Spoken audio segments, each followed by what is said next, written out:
Defensively, they've changed what they're doing from what they were under Grow to what they're under Roof. What do you see from them defensively, and why have they been effective this year? Very disciplined. Ted's a great defensive coordinator.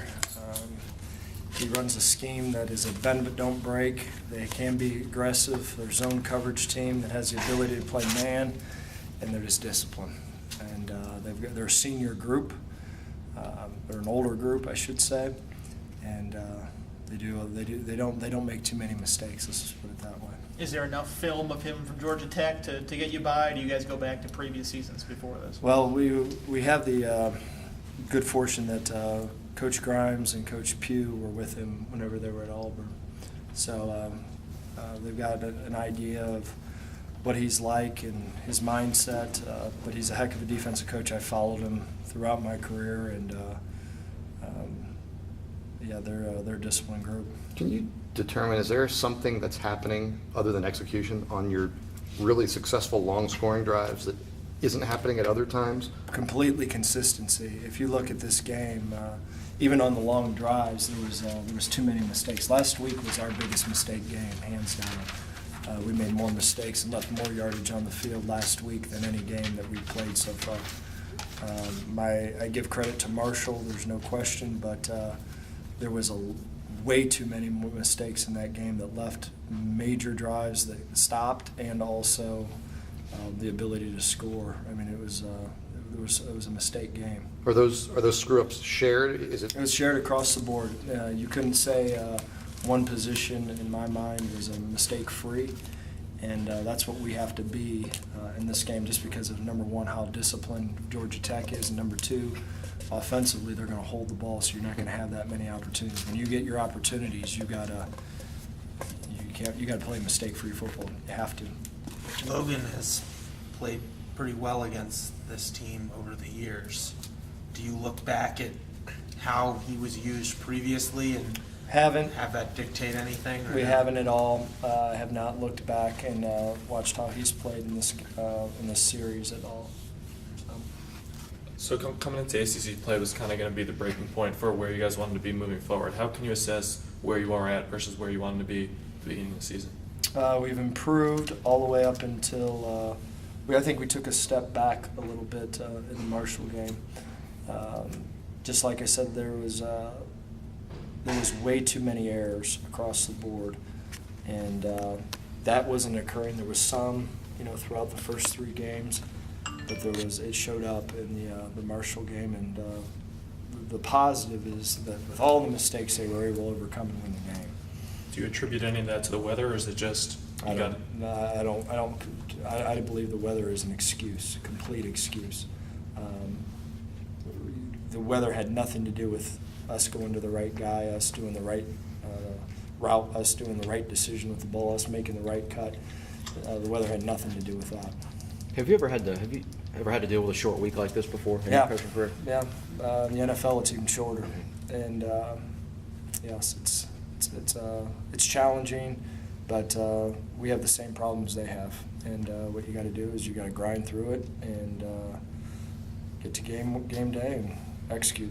What's the outlook for Trey, and do you have two separate game plans for if he can go or if he can't?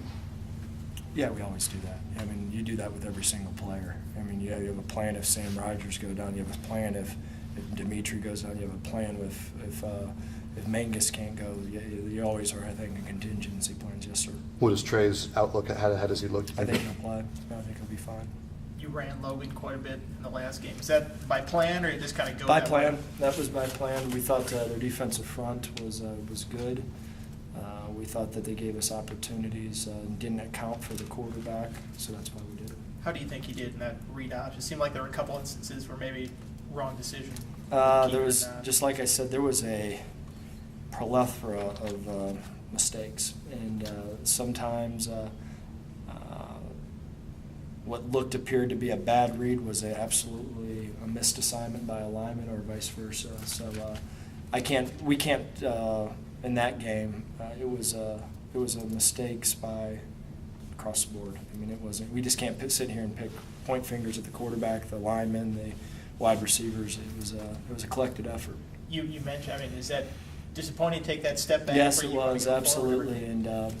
And the negative is that you showed that you can't make mistakes. That was the negative. The positive is that a bunch of young guys that didn't play mistake-free football were able to overcome and win the game. So there was a negatives, there was too many mistakes. The positive that we built off of was that we won the game and found a way to win at the end.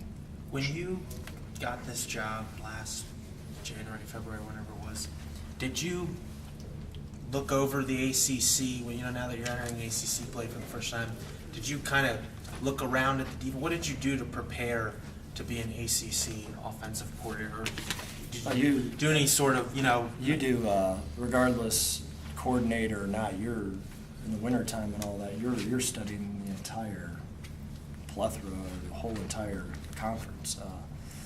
So yeah, that's I don't care if you're in the Big Ten, the ACC, the SEC, you're studying your opponents year round. That's just how you do it. did anything maybe stick out about the ACC? Is it in terms of being a coordinator in the ACC, is maybe compared to the Big Ten or the SEC or even? I don't know. I think football is football.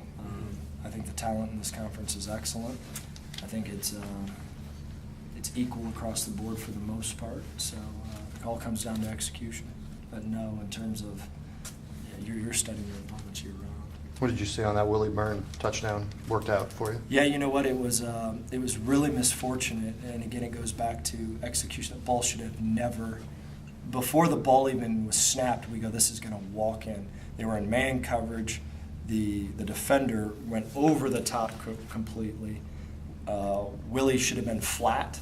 He drifted, and then Logan was late. And that ball should have been hands down. Let's go to the next drive type of mentality.